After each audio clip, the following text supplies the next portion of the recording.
kabugis, ako muna si Dito at welcome kayo sa ating channel, Malyars Garden.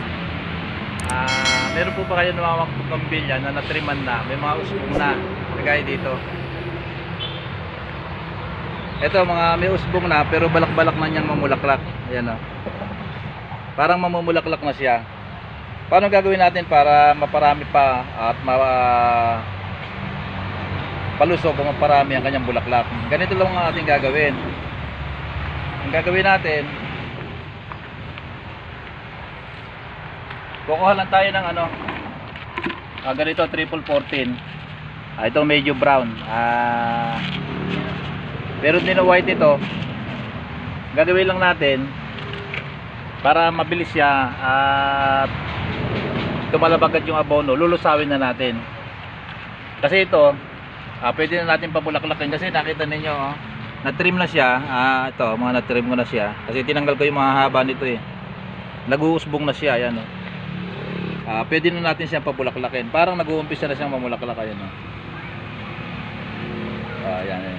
Para mas dumami yung bulaklak kasi hindi natin mapaparami bulaklak niya kung hindi natin naabunuhan. Ganito natin gagawin. Kukuha tayo ng isang kutsara na triple 14. Ito yung kutsara. Ganyan lang, yung pantay lang na ganyan. Ganyan. Pagkara lalagyan natin ng, kasi kung mahigit 1 litro ito eh, 1.5 ito, kaya dalawa lang ilalagay natin. Malaki itong tabo na to, ganyan lang natin. Dapat mga 3 litro lang na tubig. Ngayon haluan na natin ang gusto. Mas mabilis tumalab ito kasi nahalo, nailagay na sa tubig. Itong triple 14 kasi medyo matagal malusaw ito, hindi kagaya ng mga ibang abono na lusaw agad. Tingnan natin. Ayan, medyo parang kulay gatas yan, no?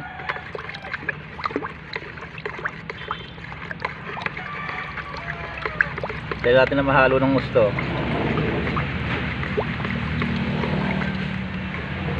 Ito pwede rin gawin pagka mag-aabono kayo, ibabad nyo sa hapon, sa umaga nyo ilagay. Pero ito apurahan na kasi ito.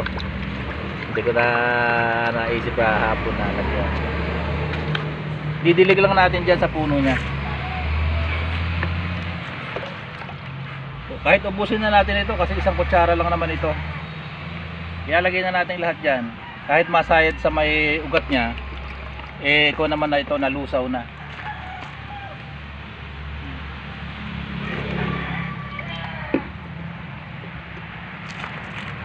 Lagyan natin lahat. Diba? Talab agad yan. Yung 1 month, agad mamumulaklak na yan. Lalo ganyan nag-uumpisa na. Ubusin na natin lahat. Nakita nyo, meron pa hindi nalusaw. Pwede pa natin ibalik. Ayan, makuha ng lahat. Ayan, wala na.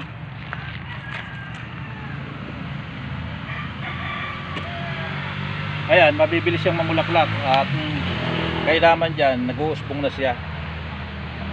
Ayan, nag-uusbong na. Grafted to eh. Kita nyo yung mga, mga plastic pa. Ayan, hindi ko pa natanggal.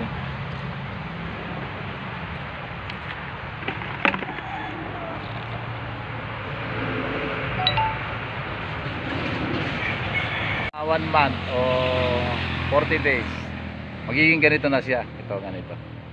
Makita ninyo na panay bago yung mga bulaklak niya. Lalo ito, ang ganda pala na ihalo itong Singaporean pink saka itong opal flame. Makita niyo bagong bago. Ang ganda palang paghaluin. Dito kasi may white pa dito, may yellow, hindi pa siya namulaklak, nahulis siya. Yung isa nag-uumpisa na rin. Ganun lang. Matalab kasi pagka kasi pagka dito sa amin, pagka marami yung aabunuhan mo, direct na nilagawa ko. Gagaya ng mga ibang video ko, nilalagay ko lang sa gilid, apat na side o dalawang side. Pag malalaki, apat na side yung nilalagyan ko ng abono na hindi ko na nilulusaw. Pero pag konti lang naman yung mga bougainvillea nyo, pwede nyo lusawin para talabagan. Basta yung isang kutsara na sakto, 3 litrong sakto na tubig ang hihalo nyo, saka nyo lulusawin. Mas mainam yung mas maraming tubig kaysa doon sa kulang, kasi pag kukunti yung tubig, maaari na masobrahan siya. Kung marami yung tubig niya, mas kakalatan yung tubig, siyempre medyo matabang na siya at lahat ng ugat niya malalagyan. Kaya kung nagdidelikado pa rin kayo sa 3 litro, pwede nyo naman gawing 4 na litro. Pero yung 3 litro, isang kutsara, tamang-tama yun, sakto-sakto yun na panglalagay nyo. Mamumulaklak agad yung mga bougainvillea nyo. Saka makikita nyo na kasi yung triple 14, pagka nilagay ninyo, hindi masyadong humahaba yung mga usbong nya. Makikita ninyo na pandak yung mga usbong na ganito lang, mamumulaklak na siya. Meron kasi mga abono na hahaba muna ng hahaba yung sanga nya, saka mamumulaklak. Pero yung triple 14, hindi masyadong hahaba yung yung sanga, mamumulaklak na siya, kaya magandang tingnan. Nakita nyo nakita nyo ito, ang lusog-lusog ng sanga pero maigsi lang siya. Ayan namumulaklak na siya. Ayan, ito bulaklak na siya ito. Ganyan ang kagalingan ng triple 14. Talagang pabubulaklakin siya ng pandak. Hanggang dito na lang ang video ko ito. Sana may matutunan naman kayo sa akin sa pagpapabulaklak ng mga bougainvillea. Ito kasi mga nabagyo ito kaya sabihin natin na 1 month. Hindi naman lahat ng bougainvillea ko namulaklak, kagaya doon marami pang wala. Pero ito ganun na ginawa ko, tubig, hinalo ko sa tubig yung mga iba kasi dinirit na rin.